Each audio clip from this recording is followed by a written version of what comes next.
crowd gasped as one body. And me? My knees buckled. I gripped the altar rail like a drowning man holding wood. No, no, Amanda cannot do this to me, I whispered. Not today. Not like this. But the truth was slamming into my chest. My bride was gone. On the very day she was meant to become mine forever, Amanda had vanished without a trace. The church erupted. Guests stood, shouting, confusion tearing the celebration apart. Some women cried, "Blood enemies have done this. Spiritual attack." Others muttered, "Ah, maybe Jason has been jilted." My father shouted, his voice echoing, "Stop this noise. Find her. Search everywhere." I could barely breathe. My mind replayed her smile, her promises, her soft voice calling me my forever. Now all I had was an empty altar, a broken heart, and the eyes of a whole community watching me crumble. I left the church that day not as a husband, but as a man carrying shame like chains around his neck. And the worst part, deep inside me, a question burned hotter than fire. Did Amanda run away willingly, or did something darker take her from me? The sun had long set, but the heat of shame still burned my skin. That evening, the once decorated wedding canopy stood abandoned. Plates of untouched jollof rice and fried goat meat lay cold. The musicians had packed up their drums. Guests had scattered, leaving behind whispers that clung to me like curses. I, Jason Butchie, sat on the church steps with my head buried in my hands. My white agbada was stained with dust, my cap gone. My phone vibrated endlessly. Friends calling, journalists calling, even strangers calling. Some wanted to console me. Others wanted gossip. But all I wanted was Amanda. By evening, the police had arrived. Flashlights pierced the compound as officers fanned out. A stern-looking DPO from Oberlin Station took down details. "Mr. Jason, when was the last time you saw your fiancée?" he asked, his pen scratching against a notepad. "This morning," I said hoarsely. She was at her father's house, preparing. Her bridesmaids were with her. Everything was fine. She was smiling. My voice cracked. She promised she'd meet me at the altar. The DPO exchanged glances with another officer. "Did she appear troubled? Any quarrels between you two recently?" The question stabbed deeper than he knew. Quarrels? Yes, we had them. But which couple didn't? I swallowed hard. No quarrels that could make her vanish. But my mind betrayed me, dragging me back to 3 nights before the wedding. We were in her father's parlor, alone after dinner. Amanda had sat quietly, staring into space, twisting her engagement ring on her finger. "Jason," she whispered, "are you sure this is what you want?" I had laughed, trying to brush it off. "Amanda, stop playing. Of course it's what I want. You're my forever." But she didn't laugh back. She looked at me, eyes glassy, as if she was trapped between love and something else. Now, standing before the police, that memory gnawed at me. The officers began questioning her bridesmaids, one by one. Tears rolled down their cheeks as they recounted the morning. "She was laughing while makeup was being done," one said. "She was excited about her dress," another added. Then a third bridesmaid lowered her voice and whispered. But she was also restless, kept checking her phone. She left the room twice to answer calls. The DPO perked up. Calls from who? No one knew. Her phone was gone. By midnight, the police widened their search. Neighbors were questioned. Cars leaving the area were stopped. But Amanda had vanished like smoke. That night, as I sat in my father's living room surrounded by murmuring relatives, my chest was heavy with dread. Some aunties muttered prayers, sprinkling holy water around me. Others blamed village enemies. But I knew the truth was closer. It wasn't witches or distant enemies. It was something Amanda herself had carried, something she had hidden from me. At 2 a.m., my younger cousin, Chike, burst into the room, holding a small diary he said he found in Amanda's makeup bag. My blood ran cold as I grabbed it. On the first page, her neat handwriting screamed at me. "If I disappear on the wedding day, know that I had no choice." My breath caught. My hands shook as I turned the page. Who had forced Amanda to write this? And what choice was she talking about? At that moment, I realized something terrifying. My bride hadn't just gone missing. She had been living with a secret so heavy it consumed her. And now, it was pulling me into its darkness too. I didn't sleep that night. How could I? Amanda's diary sat on the center table, staring at me like a witness refusing to speak. Every time I closed my eyes, her voice echoed. "If I disappear on the wedding day, know that I had no choice." My family had fallen silent, each person wrapped in their own storm of thoughts. My mother prayed endlessly, clutching her rosary. My father paced the living room muttering, "This shame will not kill us. God forbid bad thing." But I was drowning in rage.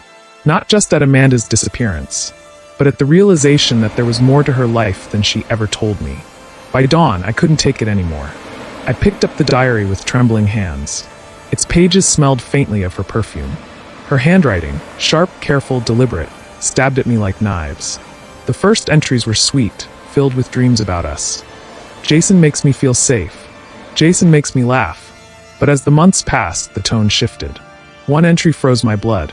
Joshua came again. He says he will never let me go. He knows things about my family, things that could destroy us all. I don't know how to escape him.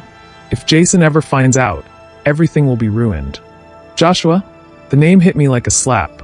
Who is he? My chest tightened as I flipped to the next page. Sometimes I wonder if marrying Jason is selfish. He deserves peace, not this storm. Joshua won't stop. I fear what he might do on our wedding day. I dropped the diary. My hands were shaking so badly, I thought I'd pass out. Amanda had been carrying this torment all along, and I, her fiancé, the man who was supposed to protect her, had been blind. "Jason, what is it?" my mother whispered, eyes wide. But I couldn't tell her. Not yet. I needed answers. That morning, I drove straight to Amanda's family house in Surreylir. Her father, a retired army colonel, sat stiffly in the parlor, his face hard as stone. Her mother sobbed quietly in the corner. I placed the diary on the table. "Sir," I said, voice hoarse, "who is Joshua?" The colonel's eyes flickered. He stiffened but said nothing. His wife's sobs grew louder, her face buried in her wrapper. "Answer me," I shouted, slamming my fist on the table. "Who is Joshua? What does he have to do with Amanda?" The colonel finally spoke, his voice cold and measured. "You don't want to know, Jason. Leave it alone. Leave it alone. My bride was missing. My life was collapsing. How could I leave it alone?" I stormed out, heart pounding, mind in chaos. If her own parents wouldn't talk, I had to find the truth myself. That evening, I went back to the police station with the diary. The DPO read through it, his face tightening with each page. "This Joshua," he said. "We need to find him." He sent his men digging into Amanda's phone records. Within hours, a breakthrough came. She had exchanged hundreds of calls with the number saved only as J. The shock came when the address linked to that number popped up on the system. Joshua Casa, living in Oshodi, with a criminal record for assault and extortion. I felt my stomach twist. Amanda had been tied to a dangerous man. That night, the police raided Joshua's one-room apartment. Clothes were scattered, bottles littered the floor. But Joshua was gone. Instead, they found something worse, a framed photo of Amanda, smiling, beautiful in her nursing uniform, on his bedside table. And behind it, a handwritten note. "She will never belong to anyone else. If I can't have Amanda, yes. But it also complicates matters. If she knew him, then we have to consider, maybe she went with him willingly." Those words sliced through me like a blade. "No," I whispered, shaking my head violently. "Amanda would never betray me. Not like this. Not on our wedding day." But a small, poisonous thought crept in. What if she had doubts? What if she ran to Joshua in a moment of weakness? That night, I sat alone on my balcony, the city lights flickering below, my heart heavy with betrayal and confusion. I remembered the way Amanda used to smile at me, the way her hand fit perfectly into mine, the way she whispered, "You're my safe place, Jason." Safe place. Was that all I was to her? A safe option while her heart still wrestled with a dangerous past? Days later, the police called me back. They had traced Amanda's phone to an abandoned flat in Ajagunal. My heart raced as I followed them, every step filled with dread and desperate hope. The flat was musty, the windows boarded, the air thick with dust. And then I saw it, her scarf, lying crumpled on the floor. I fell to my knees, clutching it to my chest, inhaling her scent. "She was here," I whispered, my voice cracking. "She was here."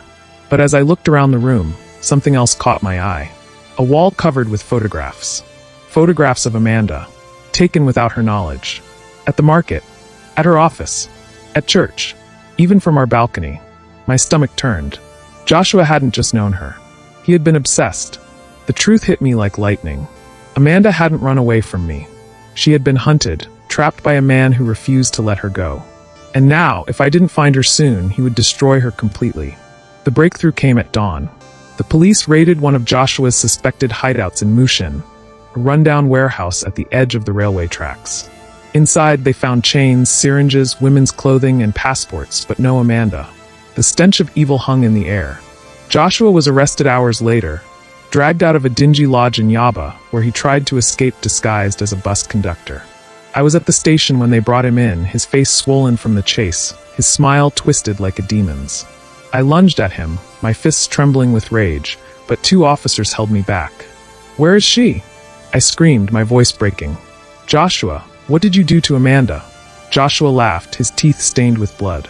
"You really want to know?" he whispered, his voice like poison. The DPO slammed his fist on the table. "Talk, you animal." Joshua leaned back in his chair, eyes glinting with cruelty. "She begged for you, Jason. Every minute she called your name. But love doesn't save anyone, does it?" My body froze. My throat felt like it was closing. What do you mean?" He smirked. "Do you think I chased her all these years just for romance? No. Amanda was a commodity, just like the others." The room went silent. Joshua continued, his words slicing through the air. "There's a market, Jason. A market richer than gold. Flesh and bones. Hearts and kidneys. Lungs and eyes. Amanda was my masterpiece, sold piece by piece, like the fine cow your people slaughter at Christmas." My knees buckled. I couldn't breathe.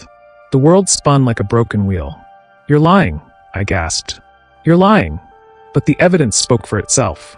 In his confession, Joshua detailed names, locations, the buyers he supplied. The police found bloodstained knives, coolers, and financial records. Amanda's name was on the list. The woman I loved, the bride I waited for, the one whose laughter once filled my soul, had been butchered like meat. I slammed my fists against the cold metal wall of the interrogation room until my knuckles bled. "No! Amanda! No!" Tears burned my face as I sank to the ground. My heart wasn't just broken, it was torn apart, shredded beyond repair.